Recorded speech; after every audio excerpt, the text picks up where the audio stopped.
where did the Heart of the Valley come from? Well, this organization would never have been at all if we hadn't had the HUD funding for building retirement homes dry up. We were kind of down because, shoot, that's what we wanted to do. Austin Warburton, who is a well-known attorney in Santa Clara, and his family grew up here, and he was really a rock of the city. Anyway, we were just sort of at loose ends, and he said, you know, when I come back from my office every night, I have a couple of ladies I call up and say, do you need anything from the grocery store? So he would stop on his way home, buy their whatever they wanted, and bring it to them. And that really helped to keep them in their home. And I'm just wondering if we couldn't do something to expand on that. I said, boy, that's a really good idea. So I and a couple of others, including Alda Parles, Dave Sargent, were interested in saying, well, what can we do about this? How can we put this thing together? This was in the middle of 1986. That's when we got things started. Anyway, about 2 years, I think, into the actual operation of Heart of the Valley, we hired Glenda Crescent, who's then our long-term director of operations. And Glenda is just one of the, how can there be somebody as nice as she is? We don't pay her a lot of money, never have. And one time she said to me, I'd do this for nothing. So it was pretty thin starting, and that began to get bigger and bigger over time. Primarily first, our customers were not the clients at home that needed help, but it was the workers, volunteers who would be willing to go out and do something to help them. And we then also decided that we would, about this time, limit our geography. Our intention was always to find a nearby volunteer to that particular person. So we started out with mostly in the city of Santa Clara, and as we kept finding more and more volunteers and people willing to help other people, and it turns out that we have a lot of people who are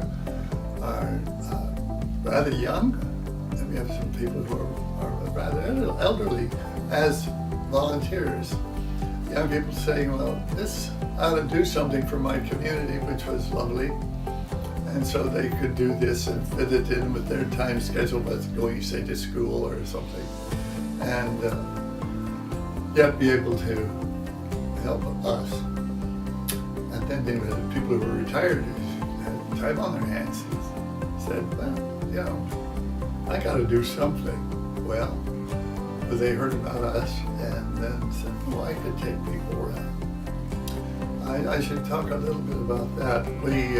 We're willing to do an awful lot of things for people for free. We're thinking that we're doing a lot of home repair things, cook a meal. But the biggest single thing that we've had to deal with is transportation. And so that's our major thrust. The volunteers have all felt never wanted to take money for anything. As it's turned out over time, we've ended up with volunteers and clients who have become good friends. And it's a wonderful feeling. You do something for somebody else without any recompense or pay or something like that. And you're really giving of yourself. Most people are very, very appreciative of the service provided by Heart of the Valley. Anyway, Glenda is still, for at least 26 years now, that she's been the driving force for managing our volunteers and programs of every nature, helpful to the people of our neighborhood. So that's really where it came from. And we're ready to help people out. And that's been basically the best way we've ever operated, is word of mouth. I see somebody picked you up and took you to the doctor. How much did that cost you? And we still from time to time have people say, well, okay, well, if I pay you, what's this going to cost me? And the answer is nothing. And it's hard for people to accept, but it is true. And so that's some of the best advertising we can do. And we've always had Glenda interview everyone, whoever said they were interested in perhaps being a volunteer for Heart.of.Valley. We had a lot of fun working on Easter baskets for our clients, or Christmas gifts, which we try and give everybody a little basket. They maybe don't have any family around, and somebody knocks on their door and says, "This is from Heart.of.Valley." And you can't imagine that brings tears to people's eyes from time to time. My message is the same as it's been throughout the whole life of this thing, is to ensure that the work we do is worthwhile. That the people who are doing it, they feel that they've accomplished something.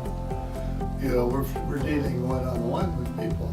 We don't want to be all great big facility, and because we know that was removing us from our objective, which is helping our neighbors.